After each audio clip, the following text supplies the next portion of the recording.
Prologue. 12 years ago. 7 minutes before my first class of the semester started, and I was stuck on the phone with fucking Raymond Aaron Kincaid. Okay, technically not my class. According to the course catalog, it was taught by Martin Velasquez, and to be fair, he did give the lectures. But everyone in the master's program knew he threw every bit of the homework for his 101 classes to his TAs. And even though I was on year 2 of my master's and not required to fill any more TA positions, that class was mine for the same reason that I was stuck on the phone, because no one said no to Raymond Kincaid, especially not his son. Right now, he was laying out what he expected of me this year. Listen for any tips you think will pay out. It's not just the professors that have useful leads. These days, it's the youth. That social media site was created by a Harvard dropout.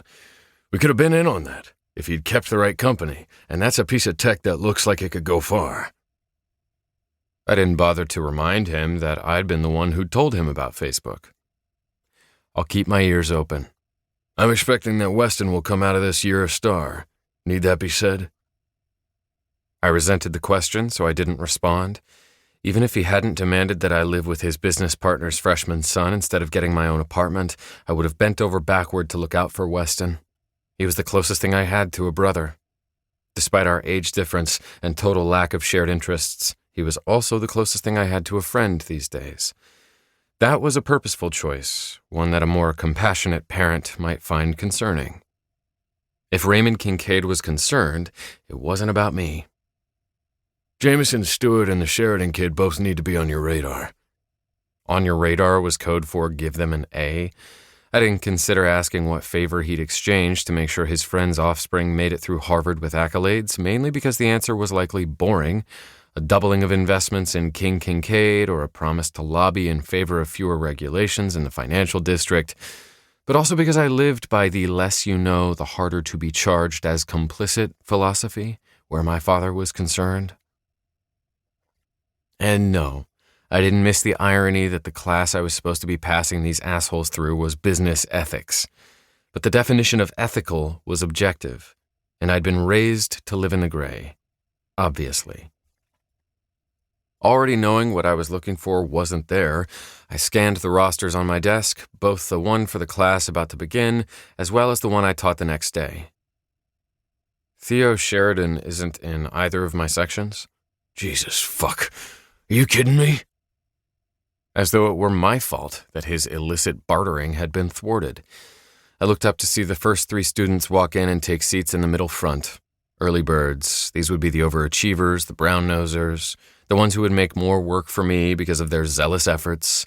I was already mentally attaching minuses to their A's just because they were guaranteed to be annoying. Yes, there was power in my position. I didn't pretend that it hadn't gone to my head.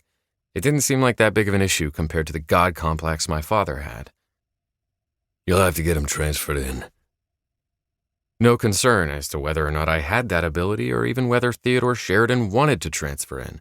Was the guy even in the School of Business? Those wouldn't be acceptable excuses for Raymond. Make it work was his motto, and so I would. A part of my brain was already laying out the best strategies. If Theo was in Markham's section, I knew that professor could be bought with King Kincaid's shares. If he needed to be transferred, I'd have to do some magic.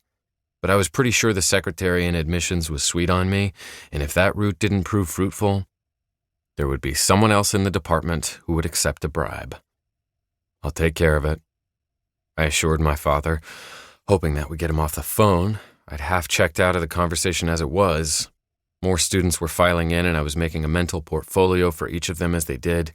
The one in the chucks would fall asleep in class. The one with the Bottega briefcase sold coke to the faculty. The one with the bubblegum had ADHD. The one in sunglasses was considering changing majors. For the girls, an extra assessment was added.